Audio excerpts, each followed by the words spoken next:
Hola,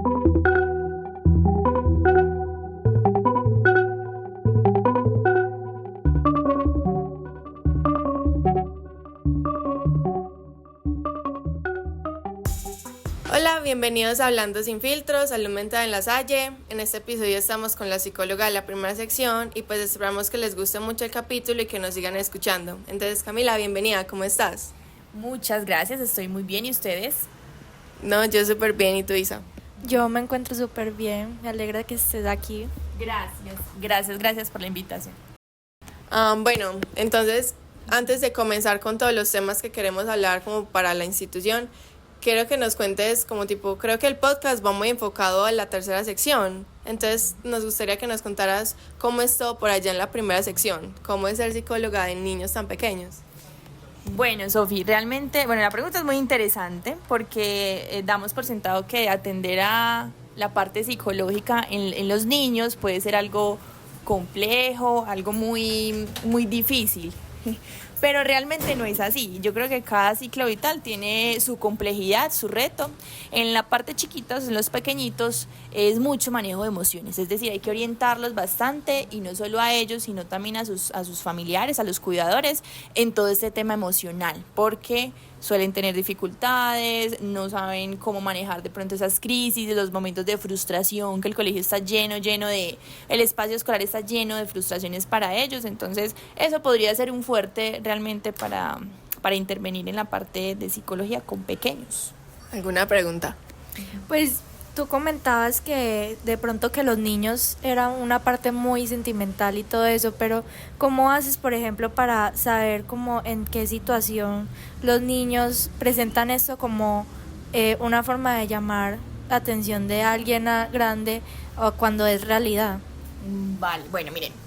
Resulta y acontece que gran parte de nuestros comportamientos, incluso no solamente los pequeños, también los grandes, incluso adultos, gran parte de eso comunica, gran parte de nuestros comportamientos buscan llamar la atención. ¿Por qué? Porque necesitamos al otro, necesitamos que el otro, de alguna manera, habla un otro, por ejemplo, una persona que nos genere confianza, alguien que nos ayude a algo, alguien que nos cuide, que nos proporciona seguridad. Necesitamos atención de esas personas. Y los niños, como todavía no tienen, digamos, esos recursos tan fortalecidos, recursos internos, se habló de habilidades verbales para expresar cómo se sienten, entonces ellos lo hacen a través del comportamiento. Entonces, cada comportamiento es un llamado de atención. ¿Cómo logramos ver si realmente este llamado de atención implica una intervención inmediata del adulto? Porque toda conducta es un llamado. Entonces, un llamado a mirar, analizar qué es lo que necesita exactamente ese niño. Allí empieza a desplegarse todas las habilidades del psicólogo, a revisar, por ejemplo, el ambiente familiar, qué aspectos negativos pueden estar afectando, qué puede estar faltando, qué hay en exceso, porque a veces es mucho lo que se le da también en ese entorno que puede no estar generando buenos resultados. Entonces eso es un análisis de muchos aspectos. Qué bacán. Por ejemplo, yo quisiera de pronto saber la forma en que uno decide decir como esta persona necesita un acompañamiento y esta otra no, aunque normalmente se sabe que debería ser común y todo el mundo debería tener un acompañamiento psicológico, pero ¿qué te lleva a ti a decir no, este niño lo necesita más o necesita saber como este paso a paso para tener un buen comportamiento, por así decirlo? Bueno, Isa, mira, yo creo que toda persona, incluso desde pequeñitos, ojalá pudiéramos tener ese acercamiento a un espacio tan personal, tan íntimo y tan de uno como es la orientación escolar o como es estar con un psicólogo. Entonces, cualquier persona tenga situaciones emocionales, situaciones de riesgo también, que vaya al psicólogo sería lo máximo, sería lo más maravilloso. Se empezaría un proceso también de autoconocimiento y eso nunca está de más. Entonces, ¿cuánto se podría uno revisar que un caso requiere de más acompañamiento, que es un poco más complejo que otro? Bueno, nuevamente lo que les decía ahorita, en ese análisis que se hace desde lo psicológico, se revisan todos esos factores de protección y los factores de riesgo. Si los de riesgo están pesando mucho más, por ejemplo, no hay mucho soporte emocional, casi no hay acompañamiento de parte del adulto, cuando estamos hablando de menores, pues incluso jóvenes o niños, cuando en la familia hay una serie de hábitos, situaciones que están pesando y que están se están viendo reflejadas en el niño y el joven, también es otro aspecto importante. Todo ese tema creo que nos daría mucha idea de si un caso requiere un poquito más que otro. Creo que otro tema que nos gustaría hablar en el podcast es sobre la pandemia. Cierto, que creo que fue algo que impactó mucho en todas las personas, sobre todo tal vez nosotros que estamos más grandes. Y creo que una pregunta que tenemos así en el podcast es, tipo, ¿cómo impactó en la primera sección? O sea, tipo, ¿todavía ves afectaciones en los niños? Si hay algo que cambió, los métodos de enseñanza. Bueno, hay algo muy particular y es que los papás de estos, o sea, de esta generación hablan mucho de, es que mi hijo es mi hijo pandemia.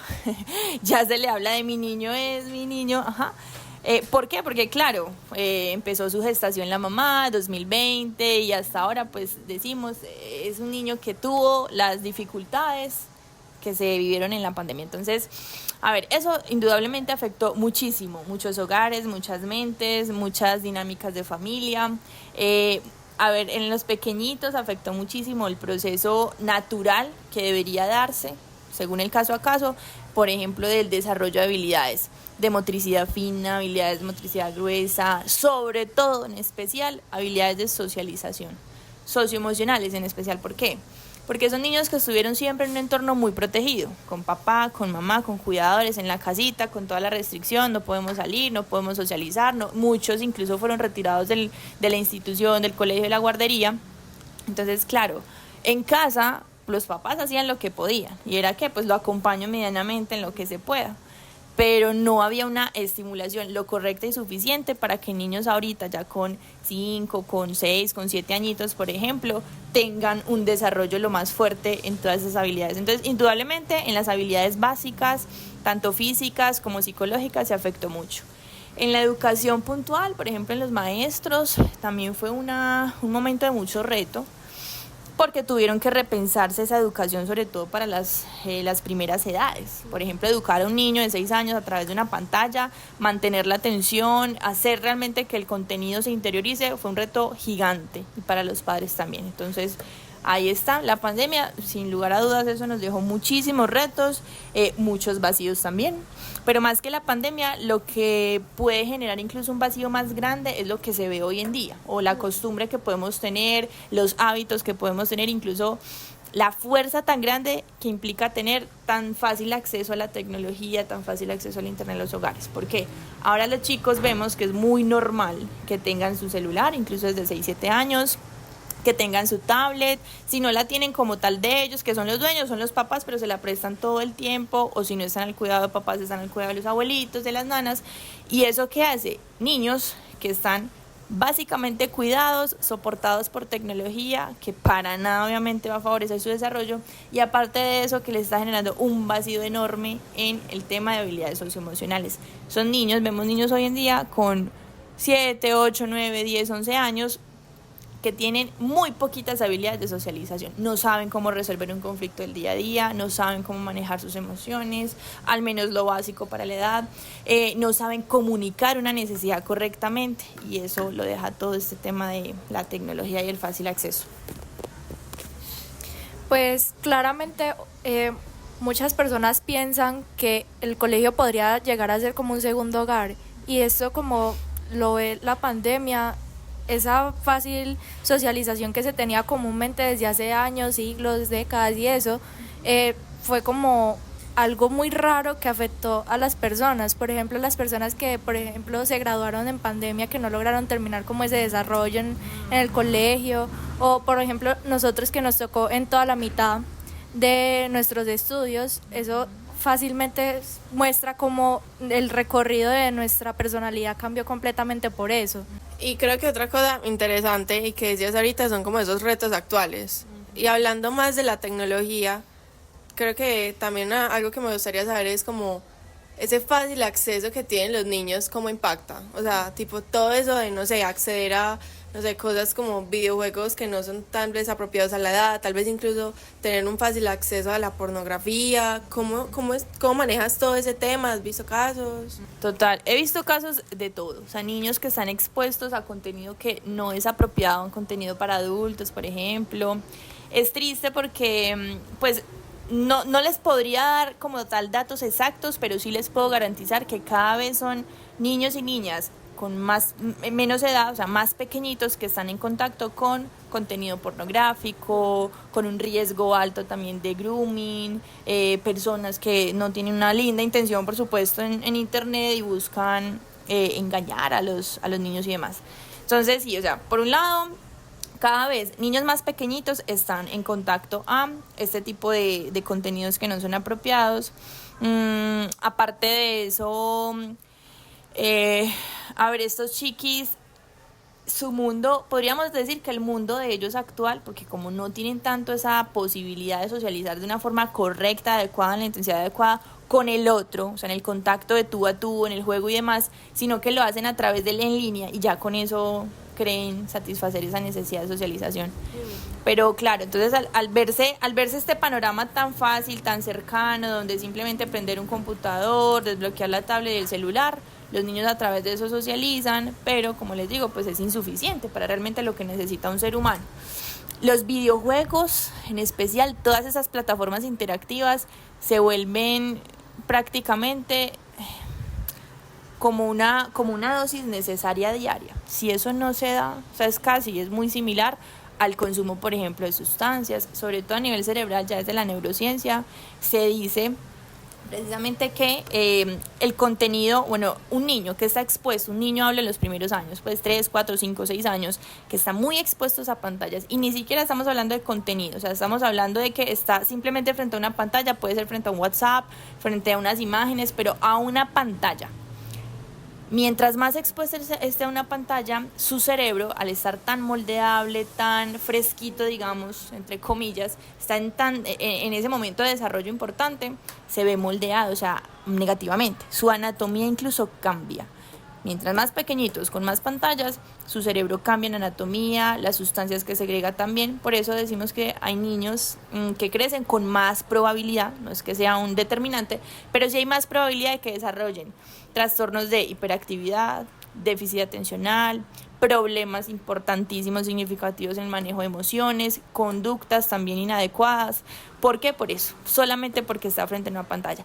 Ahora, adicionemos que no es solo una pantalla, sino una pantalla con videojuegos y plataformas que no educan, sino al contrario, hay un riesgo mayor, donde fomenta algo que se llama, no sé si ustedes saben, chicas, hay algo que se llama en la psicología, bueno, es un fenómeno cerebral y se llama, se me olvida.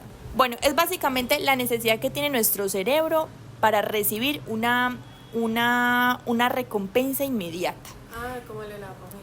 Algo así, exactamente. Hay una serie de sustancias neuroquímicas que se segregan en ese momento y que son sumamente adictivas. ¿Por qué? Porque si se han dado cuenta, cuando una persona, un chico, una chica, chiquito o grande incluso, juega videojuegos, lo que busca es la recompensa inmediata. Y ese circuito que tenemos a nivel cerebral se empieza a acelerar mucho más, se empieza a atrofiar, digamos. Entonces, claro, cuesta mucho más esperar. Si no hay una recompensa inmediata, ¿qué pasa? Entra un proceso de frustración muy intenso. Entonces, todos esos procesos que son tan pequeños, entre comillas, intrínsecos allí, se ven afectados por este consumo. ¿Y cómo manejan todo eso? Pues hacen charlas tal vez con los niños más grandes, con los papás, porque por ejemplo nosotros que estamos ya en 11, principalmente nos hablan, no sé, de sexualidad, delitos sexuales, la universidad, qué queremos hacer con el futuro, pero ¿cómo es todo ese manejo con los niños? Bueno, trabajar con los niños, muchachas, es trabajar con la familia, básicamente. O sea, eso es indiscutible. En un acompañamiento que empezamos con un niño de 6 años, un ejemplo, siempre, y en la mayoría de encuentros tienen que ver los papás. O sea, tienen que estar presentes allí. ¿Por qué? Porque ellos de alguna manera son resultado de lo que hay en casa. Entonces, más que buscar, digamos, prevenir con ellos a través de la conversación, que por supuesto también, pero es con los papás. Venga, papá, cómo se está llevando a cabo en la casita los límites, las normas en casa, cuáles son las consecuencias, de qué manera estás mirando la crianza. Ven, te doy herramientas para que lo puedas cambiar. Resulta, chicas, que se vuelve muy difícil también el trabajo con los niños a veces, por lo que les digo, porque es trabajo con papás. Pero ¿qué pasa? Los papás, nuestros papás, sus papás, tienen una historia personal, y esas historias muchas veces cargan todavía heridas procesos inconclusos, nada cerrados, papás que de pronto, un ejemplo, no sé si les quede, un ejemplo, papás que nunca en la vida se acercaron a darnos unas disculpas a nosotros. ¿Por qué? Porque como son los papás, ellos mandan. O papás que, porque no tuvieron eso en su infancia, quisieron darle absolutamente todo a sus hijos y no les va a faltar nada, entonces yo se lo voy a dar todo. Eso también es un error. Entonces, cuando les digo de cómo miran la crianza los papás, es clave para saber que los niños ahora necesitan o tienen otras necesidades diferentes a las de ellos, porque muchas veces se cría desde su propio punto de vista, desde su propia carencia o su propio exceso. Entonces, es trabajar mucho con la historia del padre de familia, mucho desde el enfoque de crianza, y bueno, concientizarlos de que necesitan hacer un cambio también los papás. Y los padres son abiertos a todo esto, o hay unos muy conservadores, esos que no entienden lo de la tecnología. Es que es muy difícil porque yo pienso que de pronto los papás, como lo dijo Cami, de pronto es por la crianza que ellos tuvieron en el hogar, que piensan que de pronto o lo pueden hacer mejor o está bien lo que vivieron antes. Entonces, bueno, a ver, hay de todo, como en la vida hay de todo, o sea, para los gustos los colores. Los papás en muchas ocasiones han tenido ya un proceso de reflexión y dicen, bueno, mi hijo es diferente a mí, yo no quiero que él viva lo que yo viví, tampoco quiero darle demasiado, quiero que él aprenda. Cuando son papás conscientes, son papás que procuran incluso buscar por sí mismos fuentes de información. Entonces son papás que leen sobre crianza, van al psicólogo, si necesitan ir al psiquiatra lo hacen, buscan tener una vida con el mayor bienestar posible para darles a los hijos. Ahora está la otra parte, de papás que no siempre hay una voluntad negativa de no, es que yo lo sé y es que así soy yo y así voy a criar, sino que hay papás que todavía tienen, o sea, sus heridas están abiertas, aún no logran entender o no han entrado en un proceso reflexivo de entender por qué pasó, de qué manera pasó y sobre todo qué hacer con eso que pasó en su infancia y en su adolescencia. Cuando no llegan a ese punto, son papás resistentes, que alguna observación o sugerencia lo van a tomar es más por el lado de un ataque. O tú me estás diciendo a mí cómo criar, pues, por ejemplo, yo ya fui y ve, a mí me hicieron de esto, yo a mí me pegaron, me hicieron bla, bla, bla, bla, y aquí estoy súper bien, ¿sí? Pero a un costo a veces muy alto, y eso no se ve. Un costo alto en el que su salud mental, por ejemplo, se ve afectada incluso en la adultez, y eso no se dan cuenta, que una de las grandes fuentes, por ejemplo, de la afectación en salud mental es precisamente la crianza.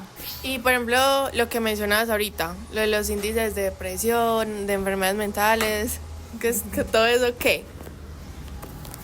Bueno, chicas, acá les tengo un super dato, se los voy a compartir aquí para los que nos escuchan. Miren, ojo pues, el 44% de menores de edad en Colombia tienen algún problema de salud mental. Pues para mí eso es un porcentaje alarmante, es que es casi en la mitad de personas tienen algún problema de salud mental.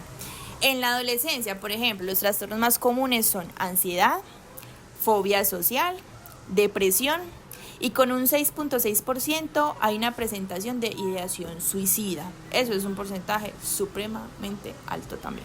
Y mira lo que hablábamos con el tema de las habilidades socioemocionales. ¿Por qué fobia social? Cada vez son personitas que están menos hábiles, que tienen menos posibilidad de practicar habilidades sociales y por eso se puede llegar a desarrollar también una fobia social. No saben cómo contactar al otro, no saben cómo mirar, no saben cómo comunicar, por todo eso que ya habíamos hablado. Otro dato importante, las mujeres, por ejemplo, son particularmente vulnerables a la depresión. En el periodo del 2019 al 2023, el 72% de los pacientes diagnosticados con depresión fueron mujeres. Ahí está. Y otro dato importante y triste, solo el 20% de personas diagnosticadas con depresión recibe atención especializada y aproximadamente el 10% toma el tratamiento adecuado. Lo que quiere decir que si tienes un diagnóstico, un cuadro depresivo o cumples con todos los criterios de una depresión, probablemente también no es que recibas el tratamiento adecuado. Obviamente eso no es algo general, pero si hay un estudio en el que arroja ese porcentaje, solamente un 10% de personas diagnosticadas que reciben un buen tratamiento, entonces las demás ¿qué? ¿Qué pasa con el resto? ¿Cómo están llevando su día a día sin un tratamiento adecuado? Ahí es dura la cosa. Yo he escuchado, no sé, ya dime tú desde tu conocimiento, pero he escuchado que normalmente el porcentaje de suicidios es mayor en hombres que en mujeres, pero el porcentaje, como dijiste tú, en casos de depresión son mayormente mujeres. ¿Eso a qué se debe? Porque en los hombres es menor y entonces es más alto el del suicidio y el de las mujeres es menor. Claro. Bueno, a mí me encantaría poder darte una respuesta así súper científica y decirte, no, mira, el porcentaje es esto y sé esto. No, yo creo que eso también implica hacer un rastreo, varias investigaciones, porque pues es una pregunta que se da muy lógica. ¿Por qué será que al menos digamos, el plan suicida más en hombres, pero el diagnóstico se dan más en chicas? Habría que averiguarlo. Sinceramente no les podría dar una respuesta puntual. Siento yo, no sé, que se debe, pues, al menos el diagnóstico alto en chicas, hay una incidencia grande también en los hogares. Ustedes saben que en Colombia, pues, todavía hay una presencia grande de un matriarcado, son mamás las que sacan adelante las familias, la figura masculina o la que representa, digamos, ese sustento masculino no está, muchas veces está ausente, y eso hace que haya mayor incidencia, que en esa mujer, cabeza de hogar, por ejemplo, tenga mucha más presión emocional, psicológica, económica, y bueno, pueda desarrollar pues un diagnóstico de depresión. Ahora ahí nos queda el interrogante a las tres, porque entonces en un hombre hay una presencia ya de plan o de una ideación mucho más clara en el suicidio. Ahí sí no sé. No sé, hablemos, no sé, de la identidad sexual, ¿cierto? Que creo que hoy en día es algo que puede comenzar desde una temprana edad. Por ejemplo, nosotros estamos haciendo una investigación sobre cómo afectan los estereotipos de género como en el desarrollo personal, como todo eso de que le digan a uno que este color es para este género, y pues cómo se desarrolla eso. Y creo que también es muy importante con los papás, porque claro, muchos papás no vienen de las casas más liberales ni nada así, y entonces cómo manejan todo eso desde una edad tan temprana, o cómo lo ves acá, por ejemplo, en la tercera sección, cómo crees que se dé como la aceptación social dentro del colegio. Bueno, yo siento que en el colegio, a mi modo de ver y de pronto en comparación de otras instituciones, otros espacios de educación, tiene un buen nivel de aceptación, de compromiso también, al menos de estos agentes educadores, y en ellos también me incluyo yo, porque estamos precisamente para educar y formar desde muy pequeñitos a que el tema de la identidad sexual, de la orientación sexual en general, sea algo que pues se vaya dando en el proceso, y que todos los niños, niñas y jóvenes se sientan acompañados por los que estén acá. Desde muy pequeñitos se trabaja precisamente tumbando estigmas. Entonces, desde muy pequeños ya empiezan a decir, sí, es que el color azul para los niños, rosa para las niñas, el fútbol para los niños, el ballet para las niñas. Pero si en este momento, de hecho, ya he hecho el ejercicio, vamos y le preguntamos a los más pequeñitos, se dan cuenta que ya ellos también tienen muy interiorizada la idea de que no, normal, un fútbol también lo pueden jugar las niñas, el baile también lo pueden hacer los niños. Ya no hay tan marcado, de pronto no está tan marcada esa idea colectiva de esos estigmas como tal de género. Y bueno, ya en la tercera sección pues no me ha tocado, digamos, acompañarla de lleno. Sí, en algunos momentos tuve un acercamiento a los chicos, a los jóvenes, desde asesorías, talleres y demás, y yo siento que hay mucha apertura. No falta obviamente el caso a caso, ya lo que haya más en la casa, lo que haya en su cabecita, pero a nivel general siento que es muy buen proceso acá en el colegio. Y como pregunta final, ya de este primer capítulo, creo que nos gustaría preguntar sobre tu trabajo, ¿cierto? Si te gusta, cómo es la cosa, sí. Bueno, a mí mi trabajo, para mí es básicamente mi lugar seguro. O sea, yo siento que trabajar aquí en La Salle, Envigado, para mí ha sido un regalo de Dios, de la vida del universo, un proceso hermosísimo, porque para mí ha sido mi escuela a nivel personal y profesional. Y amo profundamente trabajar acá. De hecho, yo hice las prácticas aquí en el colegio, me fui un tiempo a trabajar en otro lado, ya regresé aquí como orientadora, y desde ese entonces ya llevo 5 años trabajando en el cole, y siempre con los niños, porque yo siento que en la infancia es de los primeros estadios o los primeros momentos más importantes del ser humano para formar, que también un joven, por supuesto. Pero siento que desde los pequeños pues tengo más conexión, me gusta el trabajo, logro llegarle también a las familias, aunque a veces sea un reto complejo. Pero bueno, ahí me encanta mi trabajo. Tal vez lo que piensas es que de pronto si se llega desde una temprana edad no hay tanta necesidad de que grande necesite un acompañamiento tan fundamental. Así se puede arreglar todo desde un principio o solucionar muchos problemas que pueden pasar después. Y pues para terminar aquí, ¿por qué escogiste tu profesión? ¿Qué te llamó la atención de esto? Bueno, de acuerdo contigo, Isa, esa apreciación que tienes de, bueno, desde muy pequeñito se puede prevenir muchas cosas de grandes, claro que sí, eso es indudable, por eso lo escojo como población que me gusta trabajar. ¿Y por qué la psicología? Porque Camila, ha tenido, no sé si hablar en tercera persona, primera persona, pero básicamente he tenido desde muy joven, incluso en la edad de ustedes, una habilidad muy bonita, que yo dije, bueno, yo creo que desde ahí puedo desplegarme en un campo como la psicología, y fue la escucha. Entonces yo me caracterizaba por tener un grupo de amigos, amigas, muy reducido, eso sí, porque siempre fui una niña, una mujer, una joven, muy tímida, muy solo de los míos, no mostrarme tanto. Entonces me encantaba escuchar. Entonces yo le escuchaba los problemas al uno, al otro, y resulta que mis palabras resultaban ser alivio para algunos, un buen consejo para el otro. Yo dije, bueno, qué rico podría ser. La psicología siempre me causó curiosidad el por qué la persona se comporta así. Pero ¿por qué hace esto y no lo otro? ¿A qué los llevará? Entonces desde yo estaba en octavo grado, decidí la psicología y de hecho fue mi única opción. Yo nunca pensé otra como carrera y bueno, yo creo que no me equivoqué, gracias a Dios. Bueno, muchas gracias por acompañarnos. Espero les haya gustado mucho el podcast y nos vemos en el siguiente capítulo.